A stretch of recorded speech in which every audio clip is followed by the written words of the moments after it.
Meghan Markle and Prince Harry attended a sitting volleyball match during the Nigeria tour. Meghan turned up in an embroidered 2,275 Jana Ortis Tropicana Nights dress patented with black and white palm leaves with cutout detailing under the bust. Her attire is inappropriate.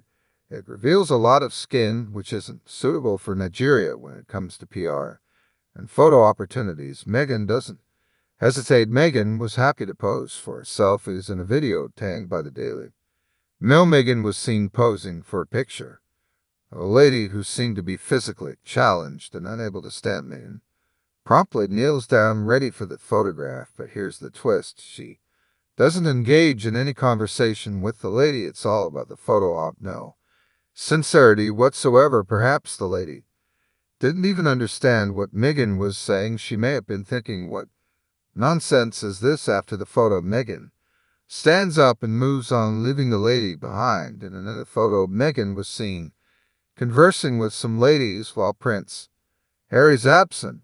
But here's the intriguing part. These ladies weren't particularly interested in talking to Meghan. Their interactions with her lasted mere seconds. Why? Because when Harry approached them, the dynamics changed. He engaged in lengthy chit-chat, and the ladies responded warmly. In contrast, Meghan wears a forced smile, realizing that she's being ignored. What follows will be embarrassing for her. As she finishes with these people, she walks away, crossing to the other side.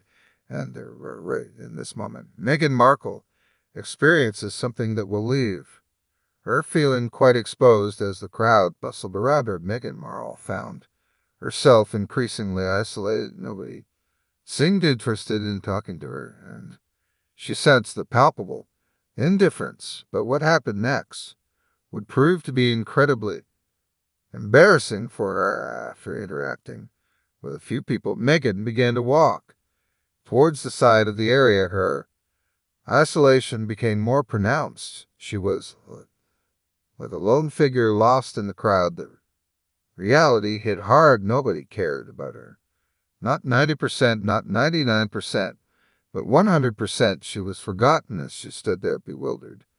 The crowd continued, renewed its lively chatter, oblivious to a presence. Meanwhile, Prince Harry, undoubtedly the center of attention, engaged in conversations with others. Imagine being in an awkward situation. You've arrived in a foreign country as a guest on a fork world tour, expecting attention and admiration, but reality hits hard. You find yourself utterly ignored. That's precisely what happened to Meghan Markle as she stood there lost in the crowd. She resorted to touching herself, her neck, her clothes, anything to fill the void. The fake smile placed on a face attempted to convey that everything was fine, that people were cheering for her, but the truth was stark. Not a single person cared. All the men around Meghan at the match seemingly didn't even notice a presence. Another lady approached Meghan. The dress Meghan wore during a visit to Nigeria was considered inappropriate, especially given the country's conservative culture. However, the lady recognized this and took action. She approached Meghan, offering a piece of cloth, perhaps a traditional dress, to cover it up. It was a respectful gesture, emphasizing the need to honor local customs. Later, as Meghan encountered a group of people with roses, she broke one and handed it to a girl named Royalty 6. However, the interaction lacked authenticity. The girl seemed puzzled, likely wondering who Meghan was and what she was talking about. Unfortunately, this isn't an isolated incident. Whenever Meghan interacts with children, they